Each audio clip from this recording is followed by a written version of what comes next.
নমস্কার বন্ধুরা, সুবলয় রান্নাঘরে আপনাদের স্বাগত। আজকের রেসিপি হচ্ছে আমার কাঁকরোল ভাজা।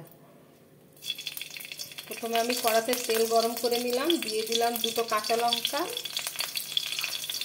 দেবো কালো জিরে, দিয়ে দেবো কেটে রাখা কাঁকরোল,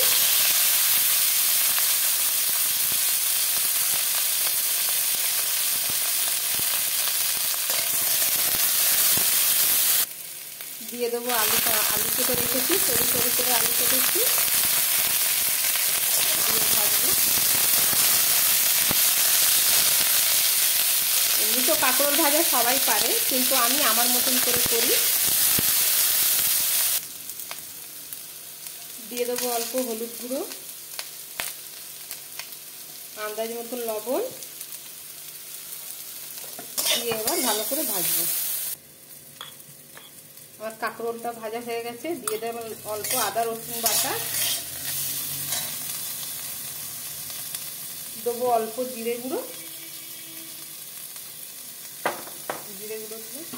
অল্প একটু জল দেবো।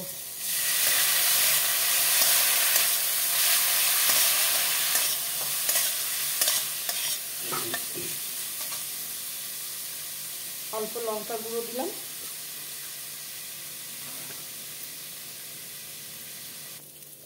আমার কাঁকরোল ভাজা হয়ে গেছে, এবার আমি এটাকে একটা বাটিতে নামিয়ে নেব। আমার কাঁকরোল ভাজাটা রেডি হয়ে গেছে। একদম সিম্পল ভাবে করলাম, এরকম সবাই পারে, তাও আমি দেখিয়েছি। যদি আপনাদের এই ভাজাটা ভালো লেগে থাকে ভিডিওটা, তাহলে লাইক, কমেন্ট, সাবস্ক্রাইব অবশ্যই করবেন। ধন্যবাদ।